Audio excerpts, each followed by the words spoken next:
Everyone welcome back to my foundation classes in any time classroom. तो guys 8:30 बज चुका है और 8:30 बजे डेली लगाते हो आप लोग एक सेट, ठीक है, जिसमें होते हैं 100 क्वेश्चंस। तो आज हम लोग एक और सेट इसमें करने जा रहे हैं, तो जल्दी से आप सभी आ जाओ क्योंकि ये सेट आपके बिहार ESI एग्जाम जो होने वाला है और बिहार SI सभी के लिए बेहद इंपॉर्टेंट है। और कोई भी एग्जाम जहाँ पे भी जीके पूछा जाएगा उन सभी एग्जाम के लिए ये बेहद इंपॉर्टेंट है, ठीक है।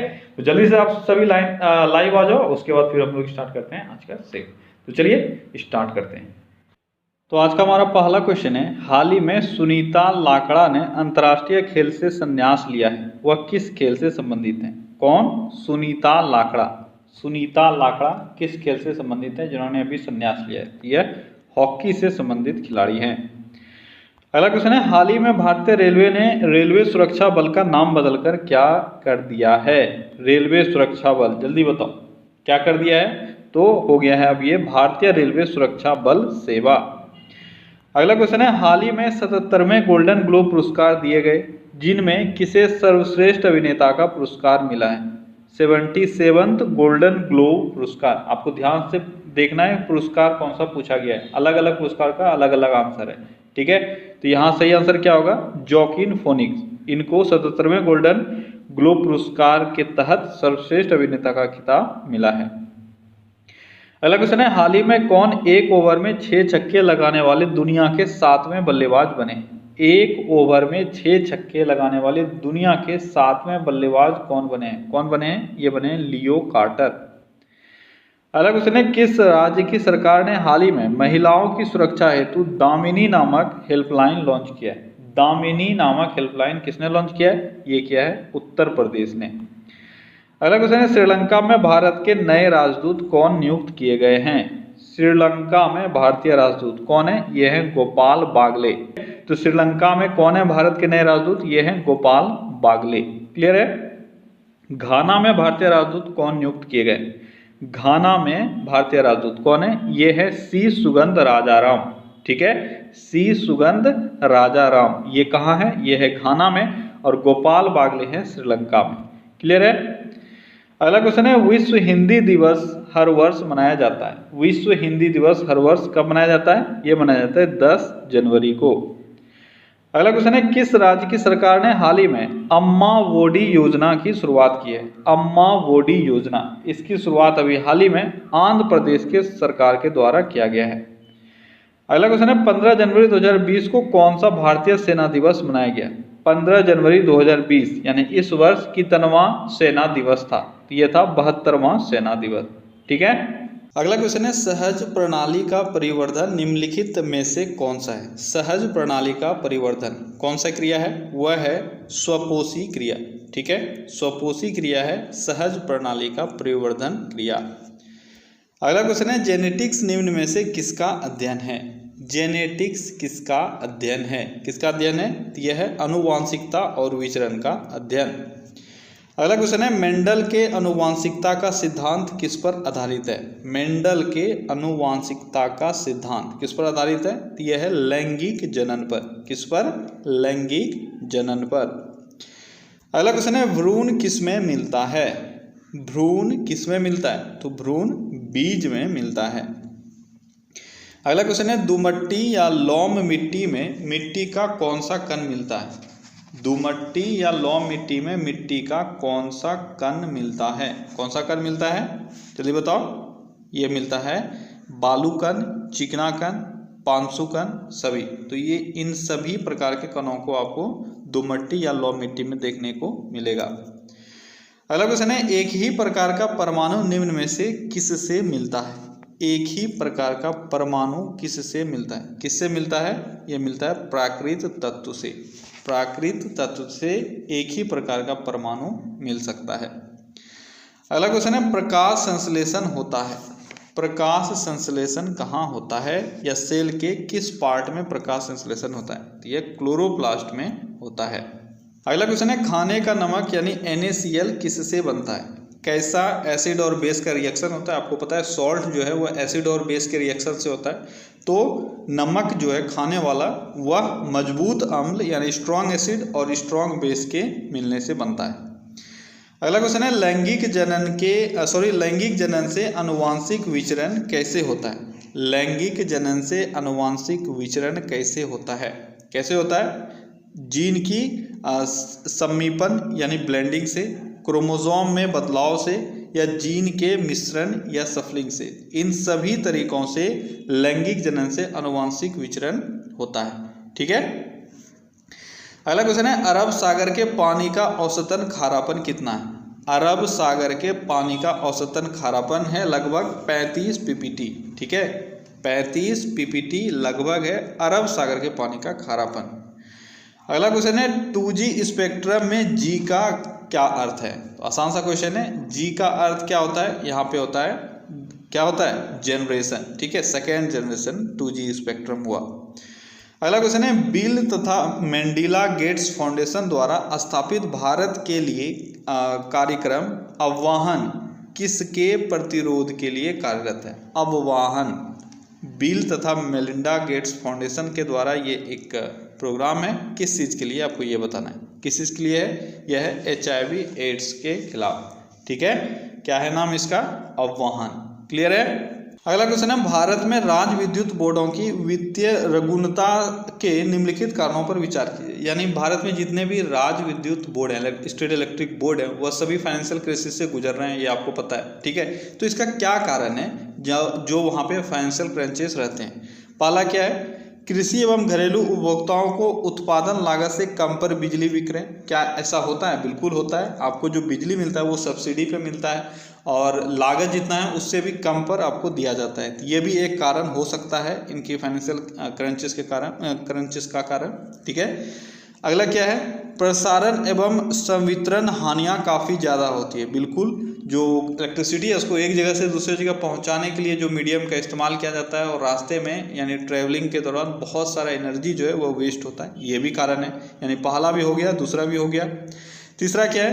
राज्य विद्युत बोर्डों के लिए वाणिज्यिक स्वायत्तता में कमी, ये भी सही है। ठीक है, तो आपका तीसरा भी पॉइंट सही है। और चौथा क्या है? राज्य सरकार ने राज्य विद्युत बोर्डों के माध्यम से सामाजिक परिधान नीतियों को कार्यान्वित किया है।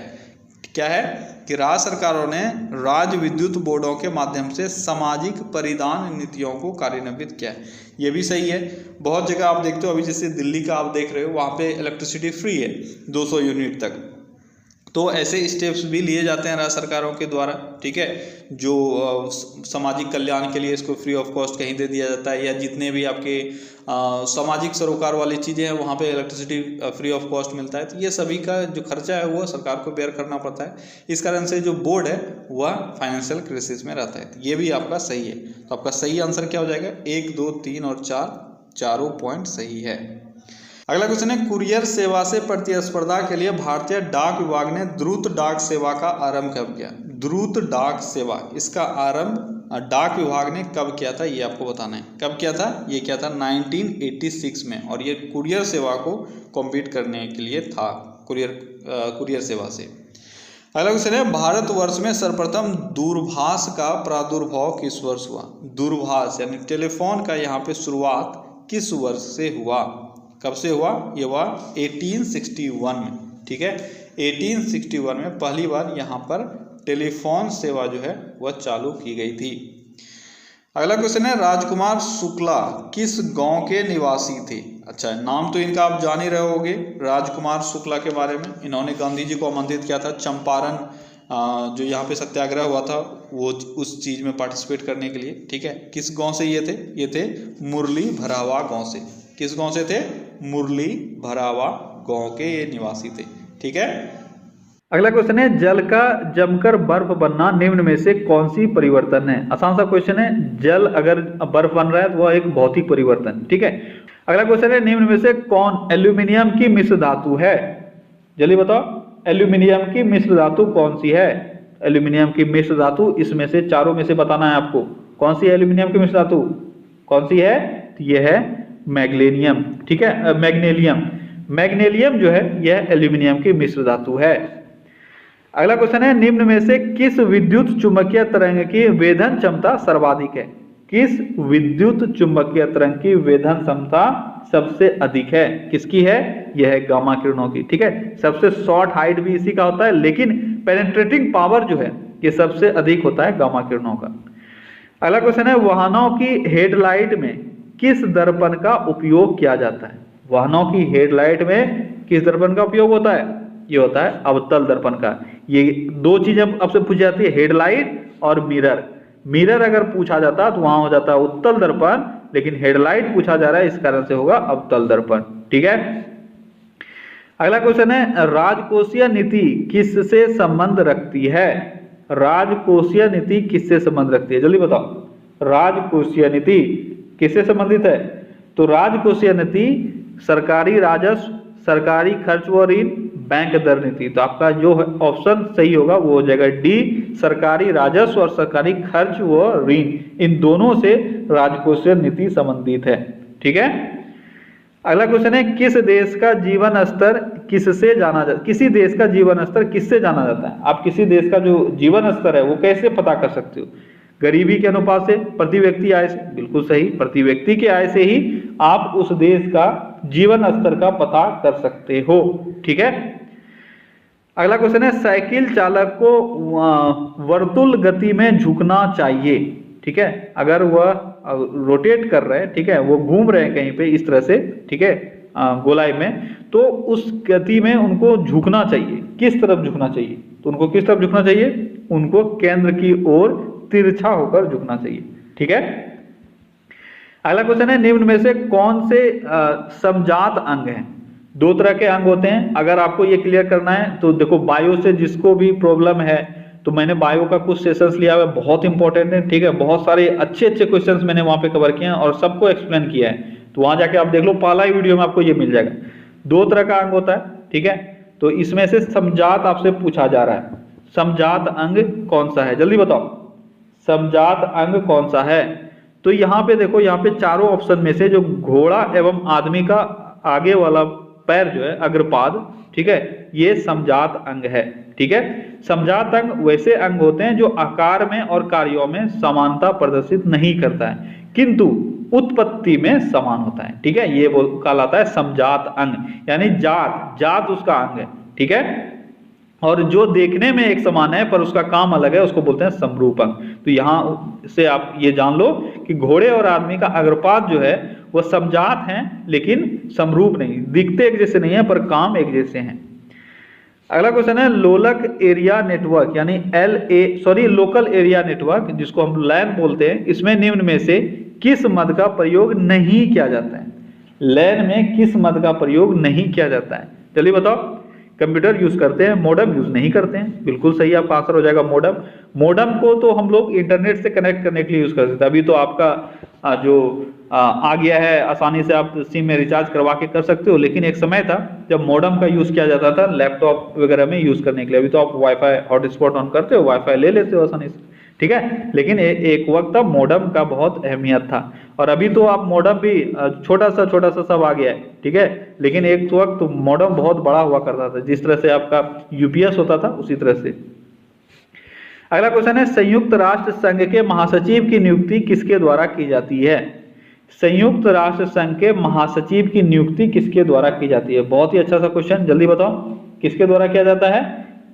जल्दी बताओ। ये किया जाता है सुरक्षा परिषद की सिफारिश पर महासभा द्वारा। ठीक है, संयुक्त राष्ट्र के महासचिव की नियुक्ति कौन करता है? सुरक्षा परिषद के सिफारिश पर महासभा करता है। अगला क्वेश्चन है, चीनी यात्रियों ने सर्वप्रथम भारत की यात्रा क्यों की? चीनी यात्रियों का क्या ऐसा मजबूरी रहा जो उन्होंने सर्वप्रथम भारत की यात्रा की? उन्हें बौद्ध धर्म में रुचि था, इस कारण से।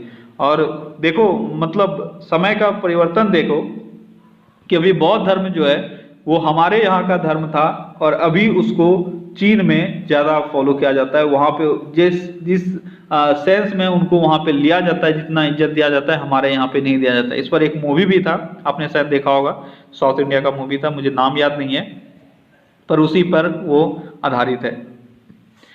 अगला क्वेश्चन है, नमक कानून के उल्लंघन में गांधी जी ने एक आंदोलन शुरू किया था जिसका नाम था? नमक कानून के उल्लंघन में गांधी जी ने एक आंदोलन शुरू किया था, उसका क्या नाम था?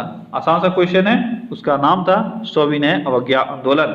सविनय अवज्ञा आंदोलन गांधी जी ने चलाया था 1930 में।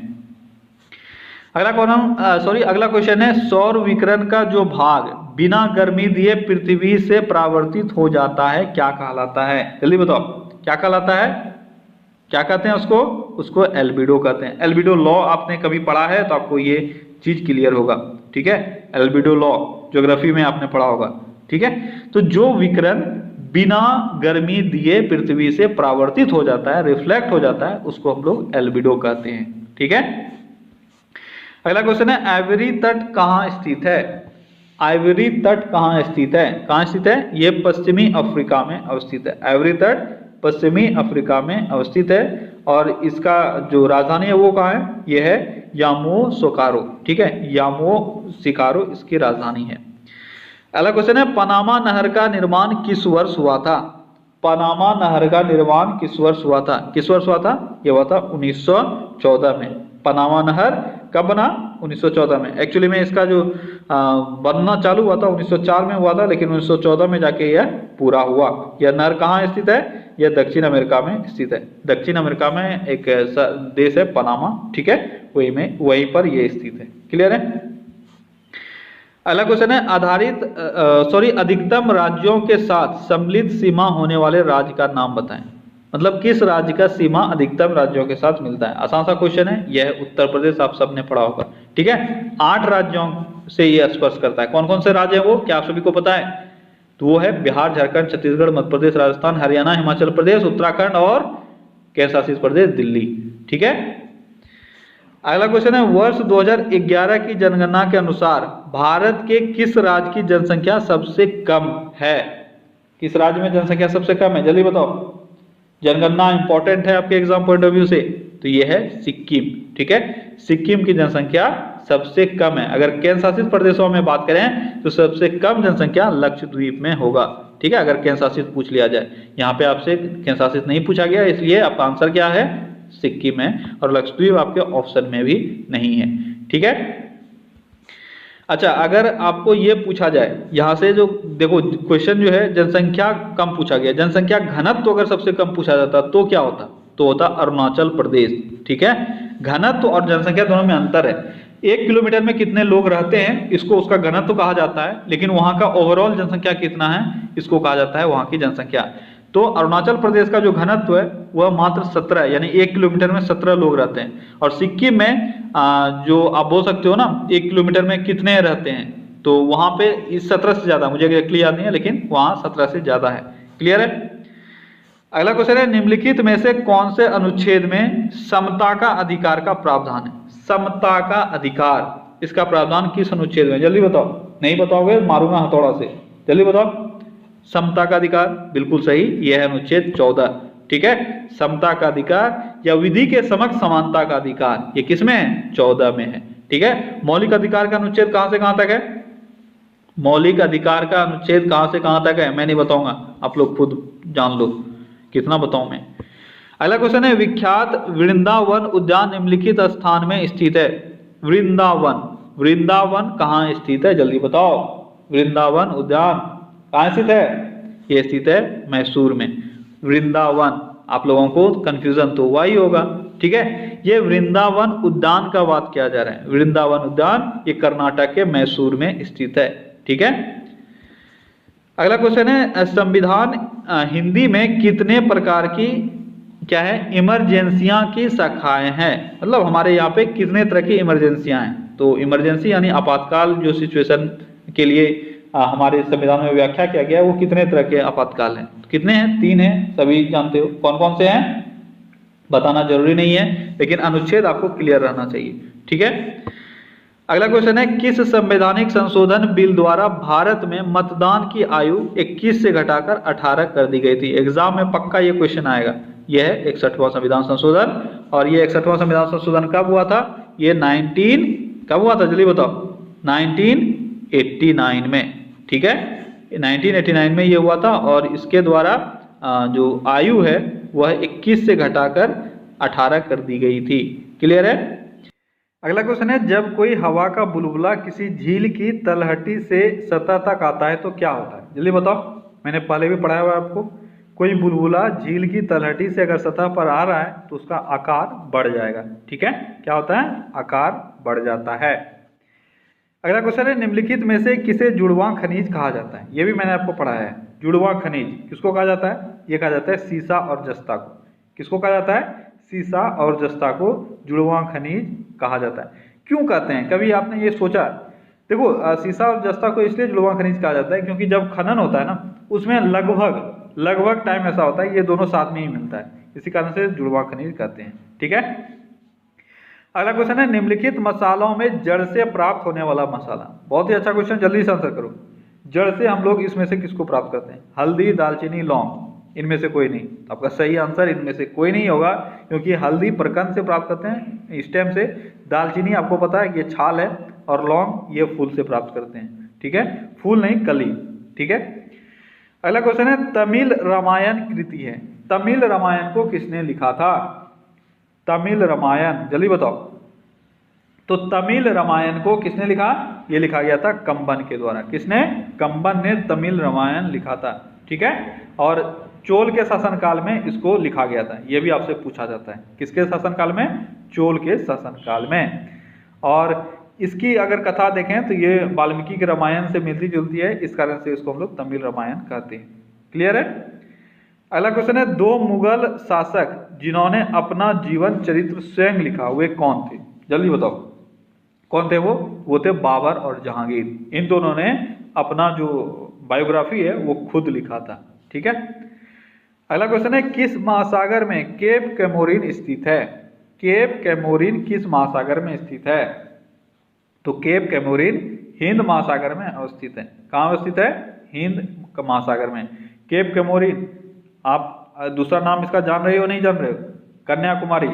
ठीक है, कन्याकुमारी को ही केप कैमोरिन के नाम से जाना जाता है, और यह भारत के मुख्य भूमि का सबसे अंतिम बिंदु भी माना जाता है। और ये कहाँ है? ये हिंद महासागर में, तमिलनाडु में है। ठीक है। अगला क्वेश्चन है, उष्णकटिबंधीय वर्षावन कहाँ पाए जाते हैं? उष्णकटिबंधीय वर्षावन, जल्दी बताओ कहाँ पाए जाते हैं? तो ये पाए जाते हैं इन चारों जगह में से, अगर आप देखोगे तो अंडमान में। ठीक है। उष्णकटिबंधीय वर्षावन, इसको सदाबहार वन भी कहते हैं। ठीक है। तो यहाँ पे वर्षा बहुत अधिक होता है, तो यहाँ पे आपके चार ऑप्शन में से जो अंडमान निकोबार है वहाँ आपका पाया जाता है, वही आपका सही आंसर होगा। क्लियर है। अगला क्वेश्चन है, बेतला राष्ट्रीय उद्यान की स्थापना किस वर्ष की गई? बेतला राष्ट्रीय उद्यान, बेतला राष्ट्रीय उद्यान की स्थापना किस वर्ष की गई? तो किस वर्ष किया गया? ये किया गया 1986 में। ठीक है। बेतला राष्ट्रीय उद्यान का स्थापना 1986 में किया गया था। अगला क्वेश्चन है, निम्नलिखित में से क्या बड़े शहरों में वायु को प्रदूषित करता है? इन चारों में से जल्दी बताओ कौन सा वो तत्व है? तो वो तत्व है सीसा यानी लेड। ठीक है। अगला क्वेश्चन है, किसी प्रोग्राम में बग क्या होता है? जल्दी बताओ। कंप्यूटर से आसान सा क्वेश्चन, बहुत बार ये क्वेश्चन पूछा गया है। ये एक एरर होता है। ठीक है। बग एक क्या होता है? एक एरर होता है, या जो भी उसमें प्रॉब्लम हो जाती है, गलतियां हो जाती है, उसको हम लोग बग बोलते हैं। ठीक है। अगला क्वेश्चन है, दो दर्पण आपस में समांतर रखे हुए हैं, उनके बीच में एक वस्तु रख दी जाए तो कितने प्रतिबिंब बनेंगे? आसान सा क्वेश्चन है, अनंत बनेंगे। ठीक है। अगला क्वेश्चन है, लैक्टोमीटर से क्या मापा जाता है? जल्दी बताओ। लैक्टोमीटर से दूध की सापेक्षिक घनत्व मापते हैं। यहां से क्वेश्चन में थोड़ा सा आपके लिए ट्विस्ट है। हम लोग दूध की शुद्धता पढ़े हुए होते हैं, ठीक है, लेकिन सापेक्षता के हम लोग क्या करते हैं? उसका रिलेटिव डेंसिटी मेजर करते हैं। ये क्वेश्चन भी फ्रेम किया जाता है थोड़ा सा घुमाकर, और आप फंस जाते हो। ठीक है। तो दूध का हम लोग रिलेटिव डेंसिटी मापते हैं लैक्टोमीटर से। अगला क्वेश्चन है, निम्नलिखित में से किस राज्य में विधान परिषद है? विधान परिषद से आपके एग्जाम में क्वेश्चन 100% एक रहेगा। जल्दी बताओ। विधान परिषद से एक क्वेश्चन रहेगा, यहाँ पे किस राज्य में विधान परिषद है? मैंने बताया था विधान परिषद पहले 7 जगह में हुआ करता था, लेकिन अब 6 ही जगह में, 6 ही राज्यों में है, क्योंकि जम्मू कश्मीर खत्म हो गया। और वो 6 राज्य कौन कौन से है जहाँ विधान परिषद है? वो है आपका तेलंगाना, बिहार, कर्नाटक, आंध्र प्रदेश, महाराष्ट्र। ठीक है। इन सभी जगह पे है, और एक उत्तर प्रदेश। तो इन सभी पे है, यहाँ पे आपका आंसर महाराष्ट्र होगा। अगला क्वेश्चन है, पूर्ण प्रतिस्पर्धी बाजार के अंतर्गत फर्में होती है प्राय। अच्छा सा क्वेश्चन है, आसान सा क्वेश्चन है इकोनॉमिक्स से। ठीक है। पूर्ण प्रतिस्पर्धी बाजार है क्या? जो फर्म होता है उसमें जो भी आपके मार्केट में जो भी फर्म्स हैं, ठीक है, दुकानदार बोल सकते हो, इंडस्ट्रियलिस्ट बोल सकते हो, जो बोलना है आपको, क्या होती है वो? कीमत बनाने वाली, कीमत देने वाली, कीमत लेने वाली, कीमत नियत करने वाली। तो आप सभी फंस गए हो इसमें पूरी तरह से। आपको समझ में आना चाहिए कि अगर कॉन्सेप्ट क्लियर है ना तो आप ये आसानी से मार पाओगे। पूर्ण प्रतिस्पर्धा मतलब जहां पे टोटल कंपटीशन है, ठीक है, कंपटीशन बहुत हाई है, तो उस वक्त क्या कोई भी ऐसा एक फर्म होगा जो कीमत बनाएगा? कोई नहीं हो सकता, क्योंकि कीमत तो दूसरे को देख कर तय किया जाएगा वहां पे। अगर वो 10 रुपए में दे रहा है तो मुझे 9.5 में देना पड़ेगा। अगर मैं 9.5 में दे रहा हूँ तो कोई 9 में देने के लिए तैयार होगा। कीमत देने वाली तो कोई चर्चा नहीं है, क्योंकि देना तो हमेशा हर हमेशा किसको है? कस्टमर को ही है। कीमत नियत करने वाली नहीं हो सकती है, बनाने वाली भी नहीं, नियत वाली भी नहीं। तो क्या हो जाएगी? कीमत लेने वाली। जो कीमत है, ठीक है, उसको वो लोग लेते हैं, बस। क्लियर है? और एकाधिकार का अगर बात किया जाता है तो वहां पे कीमत बनाने वाली वो लोग हो जाते हैं। अगला क्वेश्चन है, उस अमेरिकी अंतरिक्ष यान का क्या नाम था जिसका अंतरिक्ष में विस्फोट हो जाने के कारण अंतरिक्ष यात्री कल्पना चावला की मृत्यु हो गई थी? जल्दी बताओ, कल्पना चावला का मृत्यु हो गया था किस अंतरिक्ष यान में? तो वह है कोलंबिया। ठीक है, आपको याद होगा 2003 1 फरवरी 2003 वो लोग वापस आ रहे थे, ठीक है, और अंतरिक्ष यान में दुर्घटना हो गया और उसमें आग लग गया, जिसके कारण उसमें 7 जो अंतरिक्ष यात्री थे वो सभी मारे गए। कल्पना चावला के साथ और कितने थे? 7, ठीक है, और ये सभी नासा की तरफ से गए हुए थे। अगला क्वेश्चन है, लोक चित्रकला मधुबनी किस राज्य में लोकप्रिय है? ये तो आप सभी को पता ही नहीं होगा, आप लोग ने तो कभी पढ़ा ही नहीं होगा, ठीक है, तो मैं ही बता देता हूं, बिहार। अगला क्वेश्चन है, राष्ट्रगान पहली बार गाया गया था? राष्ट्रगान पहली बार कब गाया गया था? ये गाया गया था 1911 में, ठीक है। कहाँ गाया गया था? कोलकाता में। ये भी आपसे पूछा जाता है, कब गाया गया था 1911 में? 27 दिसंबर को, ठीक है, 27 दिसंबर को कोलकाता में भारतीय राष्ट्रीय कांग्रेस का अधिवेशन चल रहा था, उसी में इसको पहली बार, जो रविन्द्रनाथ टैगोर के द्वारा लिखित है राष्ट्रगान, ये पहली बार गाया गया था। क्लियर है? और हमारे संविधान में, हमारे संविधान सभा के द्वारा इसको कब अपनाया गया? तो लोग अक्सर इसमें 26 जनवरी मार देते हैं, 26 जनवरी 1950, लेकिन ये अपनाया गया था 24 जनवरी को, ठीक है, 24 जनवरी को एक्सेप्ट किया गया और 26 जनवरी को गाया गया। अगला क्वेश्चन है, प्रसिद्ध फारसी त्योहार नौरोज का प्रवर्तन किसने किया था? जल्दी बताओ, नौरोज किसने किया था? ये बलबन ने किया था, पावोस नौरोज, ठीक है, ये बलबन ने ही चलाया था। क्लियर है? और ये फारसी त्योहार है, ये भी आप याद रखना, ठीक है। अगला क्वेश्चन है, पूर्ण स्वराज की शपथ कांग्रेस के किस अधिवेशन में ली गई थी? पूर्ण स्वराज की शपथ कांग्रेस के किस अधिवेशन में ली गई थी? जल्दी बताओ, किस अधिवेशन में ली गई थी? तो यह है लाहौर अधिवेशन। आप सभी को पता होगा, लाहौर अधिवेशन 1929। इसमें जवाहरलाल नेहरू ने इसकी अध्यक्षता की थी और पूर्ण स्वराज का प्रस्ताव पारित किया गया था, ठीक है। अगला क्वेश्चन है, क्रीमियन युद्ध निम्नलिखित में से किसके बीच हुआ था? क्रीमियन युद्ध से एक बहुत ही फेमस चीज है लेडी विद द लैम्प, आप जानते हो, आपसे पूछा जाता है किस युद्ध से ये संबंधित है लेडी विद द लैम्प? जो फ्लोरेंस नाइटिंगेल थी, क्रीमियन युद्ध से संबंधित थी। अभी यहाँ पे जो क्वेश्चन है वो है, किसके बीच ये युद्ध हुआ था? किसके बीच ये युद्ध हुआ था? ये हुआ था, जल्दी बताओ, किसके बीच हुआ था क्रीमियन का युद्ध? अगर आप सभी को पता है तो बताओ जल्दी। क्रीमियन युद्ध रूस और टर्की के बीच हुआ था। किसके बीच? रूस और टर्की के बीच, ठीक है। कब हुआ था? 1854 ईस्वी में। 1854 से लेकर 1856 तक चला था, और ये समाप्त जो हुआ था वो कैसे हुआ था? वो पेरिस के समझौते से हुआ था। कैसे हुआ था? पेरिस की संधि इसको हम लोग बोलते हैं, या पेरिस का समझौता, ठीक है, इससे इसका जो समापन है वो हुआ था। अगला क्वेश्चन है, गंगा नदी के 2 प्रमुख स्रोत कौन कौन से हैं? आसान सा क्वेश्चन है। गंगा नदी का 2 प्रमुख स्रोत भागीरथी और अलकनंदा है। भागीरथी और अलकनंदा नदी मिलकर गंगा नदी बनाती है। कहाँ मिलती है? देव प्रयाग में, ठीक है, देव प्रयाग में ये आके मिलती है। अलकनंदा एक तरफ से भागीरथी, और उसके बाद ये गंगा के नाम से जानी जाती है। अच्छा, उस जगह एक बहुत ही फेमस बांध है भागीरथी नदी पर, कौन सा है? टिहरी बांध, ठीक है, आपने ये भी पढ़ लिया होगा पहले कभी ना कभी। अगला क्वेश्चन है, भरतपुर सेंचुरी किस राज्य में स्थित है? भरतपुर सेंचुरी किस राज्य में स्थित है? जल्दी बता दो। बिल्कुल सही, यह है राजस्थान, ठीक है। अगला क्वेश्चन है, संविधान का कौन सा भाग लोक कल्याणकारी राज्य के विचार का उल्लेख करता है? संविधान का कौन सा भाग लोक कल्याणकारी राज्य? इसको दूसरे लैंग्वेज में अगर मैं बोलूं तो आप पहचान लोगे, लेकिन यहाँ पे आप लोग फंस गए हो। जल्दी बताओ। बिल्कुल सही, कुछ बच्चों ने जान लिया लोक कल्याणकारी राज्य का मतलब हुआ नीति निर्देशक तत्व। नीति निर्देशक तत्व में लोक कल्याणकारी राज्य का ही चर्चा है। और ये है भाग 4। कौन सा भाग है? भाग 4। अनुच्छेद कहां से कहां तक? 36 से लेकर 51 तक। ठीक है। और 51(1) में क्या है या 51 क में क्या है? कोई मुझे बता सकते हो? मैं नहीं बताऊंगा, आप लोग खुद तय करना क्या है उसमें। अगला क्वेश्चन है, कौन सा पिटक नैतिक आचार संहिता के बारे में बताता है? 3 पिटक है। ठीक है। और ये पिटक जो है किससे संबंधित है? बौद्ध धर्म से संबंधित है। अब आपको ये बताना है कौन सा पिटक है जो नैतिक आचार संहिता के बारे में बताता है। जल्दी बताओ। तो यह है विनय पिटक। ठीक है। कौन कौन सा 3 पिटक है? सुत्त पिटक, विनय पिटक, अभिधम्म पिटक। पहला पिटक था सुत्त पिटक और अंतिम पिटक है अभिधम्म पिटक। ठीक है। तो इस तीनों पिटक के बारे में आपको पता होना चाहिए किसमें क्या है। यहाँ पे पूछा जा रहा है नैतिक आचार संहिता। ठीक है। तो ये था विनय पिटक जो दूसरा पिटक है। अगला क्वेश्चन है, बिहार का मुख्य भोजन क्या है? इन 4 ऑप्शन में से अगर आप देखोगे तो बिहार का मुख्य भोजन चावल ही आपको मिलेगा। अगला क्वेश्चन है, बिहार का सर्वाधिक वर्षा वाला जिला कौन सा है? बिहार में सबसे अधिक वर्षा कहाँ होता है? यह है किशनगंज। बहुत ही अच्छा जगह है। ठीक है। तो वहां पे सबसे अधिक बारिश होती है बिहार में। अगला क्वेश्चन है, सकरी नहर किस वर्ष बनाई गई? सकरी नहर किस वर्ष बनाई गई थी? ये 1950 में बनाया गया था। कब बनाया गया था? 1950 में। अगला क्वेश्चन है, सीतामढ़ी मेला किस अवसर पर आयोजित होता है? सीतामढ़ी का मेला किस अवसर पर आयोजित होता है? ये होता है रामनवमी के अवसर पर। ठीक है।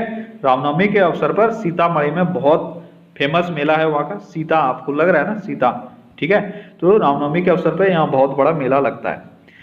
अगला क्वेश्चन है, बौद्ध धर्म की शिक्षाओं के बारे में कौन सा ग्रंथ बताता है? तो एक और पिटक के बारे में आपको यहाँ पे चर्चा मिल रहा है जो बौद्ध धर्म के शिक्षा के बारे में बताता है। तो वो कौन सा पिटक है? जल्दी बताओ। कौन सा पिटक है वो है अभिधम्म पिटक, जो लास्ट पिटक है। देखो मैं यहाँ पे तीनों बता देता हूँ एक बार। सुत्त पिटक में क्या है? सुत्त पिटक में नियम कानून बताया गया है कि कैसे क्या नियम कानून फॉलो करने चाहिए जो भी बौद्ध धर्म के भिक्षु वगैरह हैं। ठीक है। उसके बाद विनय पिटक में क्या है? अभी मैंने ऊपर बताया। और अभिधम्म पिटक में क्या है? इसमें बौद्ध के जो दार्शनिक, ठीक है, दार्शनिक उपदेश हैं। ठीक है। इसलिए बौद्ध धर्म का शिक्षा का बात किया गया है। ये आपको कहां से मिलता है? ये आपको अभिधम्म पिटक से मिलता है। ठीक है। अगला क्वेश्चन है, बिहार शरीफ में स्थित इब्राहिम के मकबरे पर किस कला शैली का प्रभाव है? इब्राहिम के मकबरे पर किस कला शैली का प्रभाव है? जल्दी बताओ। कौन सा कला शैली है? इब्राहिम, बिहार शरीफ में इब्राहिम का मकबरा है तो इसमें तुगलक कला शैली का प्रभाव आपको देखने को मिलता है। कौन सा? तुगलक कला शैली। अगला क्वेश्चन है, सहोदरा मेला किस जिले में आयोजित किया जाता है? सहोदरा मेला, सहोदरा मेला ये पश्चिमी चंपारण में आयोजित किया जाता है। ठीक है। अगला क्वेश्चन है, वर्तमान में बिहार राज्य में कितने औद्योगिक क्षेत्र हैं? औद्योगिक क्षेत्र यानी इंडस्ट्रियल एरिया का बात किया जा रहा है। बिहार में टोटल कितने इंडस्ट्रियल एरिया है अभी? ये है 52। ठीक है। यहां से एक चीज आप याद रखना, आपसे आपने एक टर्म सुना होगा बियाडा। ठीक है। बियाडा, बिहार के किसी भी क्षेत्र में आप रहते हो आपने ये नाम सुना होगा बियाडा। बियाडा का फुल फॉर्म क्या होता है? Bihar industrial area development act. ठीक है। ये 1974 में पारित हुआ था और इसके तहत इंडस्ट्रियल एरिया को डेवलप किया जाता है। क्या है बियाडा का फुल फॉर्म? ये इंपॉर्टेंट है आपके लिए, आप याद रखना है। Bihar industrial area development act, Bihar industrial area development act. और अभी इसके अंतर्गत टोटल 52 ऐसे क्षेत्र हैं जहां पे इंडस्ट्रियल एरिया निर्मित किया जा रहा है या विकास किया जा रहा है। अगला क्वेश्चन है, कोयला पर चलने वाले 3 थर्मल पावर स्टेशन जो बिहार में स्थित हैं इस प्रकार हैं। तो 3 ऐसे थर्मल पावर प्लांट का नाम बताओ जो कोयला पे चलता है, यानी थर्मल पावर प्लांट है जो कोयला पे ही चलेगा। ठीक है। अभी हाल ही में हमारे यहाँ पे उतना डेवलपमेंट अभी नहीं हुआ है तो कोयला पे ही जनरली चल रहे हैं। तो कौन सा 3 है? वो है बरौनी, कांटी और नवीनगर। ठीक है। बरौनी, कांटी और नवीनगर ये तीनों कोयला पे चलने वाला थर्मल पावर प्लांट है। अगला क्वेश्चन है, पहला मुगल शासक कौन था जिसका राज्याभिषेक पटना में हुआ था? तो पहला मुगल शासक कौन था? वो था फर्रुखसियार। ठीक है। जिसका राज्याभिषेक पटना में हुआ था। अगला क्वेश्चन है, जयप्रकाश नारायण किस नाम से पहचाने जाते हैं? जयप्रकाश नारायण किस नाम से पहचाने जाते हैं? किस नाम से? यह है लोकनायक। ठीक है। जयप्रकाश नारायण को लोकनायक के नाम से हम लोग जानते हैं। अगला क्वेश्चन है, बिहार का पहला डॉल्फिन अभ्यारण्य अवस्थित है? बिहार का पहला डॉल्फिन अभ्यारण्य कहाँ अवस्थित है? ये अवस्थित है भागलपुर में। कहाँ अवस्थित है? भागलपुर में। अगला क्वेश्चन है, पटना में स्थित गोलघर का निर्माण कब हुआ? पटना में स्थित गोलघर का निर्माण कब हुआ? 1786 ईस्वी में हुआ था। कब हुआ था? 1786 ईस्वी में। अगला क्वेश्चन है, बिहार राज्य में 120 मेगावाट उत्पादन क्षमता वाली कांटी ताप विद्युत संयंत्र कब स्थापित किया गया था? कांटी का जो ताप विद्युत संयंत्र है, इसकी स्थापना कब हुई थी? ये हुई थी 1985 में। कब हुई थी? 1985 में। क्लियर है? अगला क्वेश्चन है, बिहार में कहाँ जूट का सर्वाधिक उत्पादन होता है? जूट का सर्वाधिक उत्पादन बिहार में कहाँ होता है?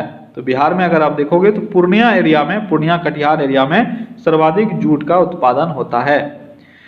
अगला क्वेश्चन है, बरौनी ताप विद्युत संयंत्र कब व किस देश की सहायता से स्थापित किया गया था? बरौनी ताप विद्युत संयंत्र ये कब स्थापित किया गया था और किस देश के सहयोग से? ये 1964 में किया गया था, सोवियत रूस के सहयोग से। अगला क्वेश्चन है, कहलगांव ताप विद्युत संयंत्र बिहार राज्य के किस जिले में स्थित है? कहलगांव ताप विद्युत संयंत्र ये बिहार राज्य के किस जिले में स्थित है? जल्दी बताओ।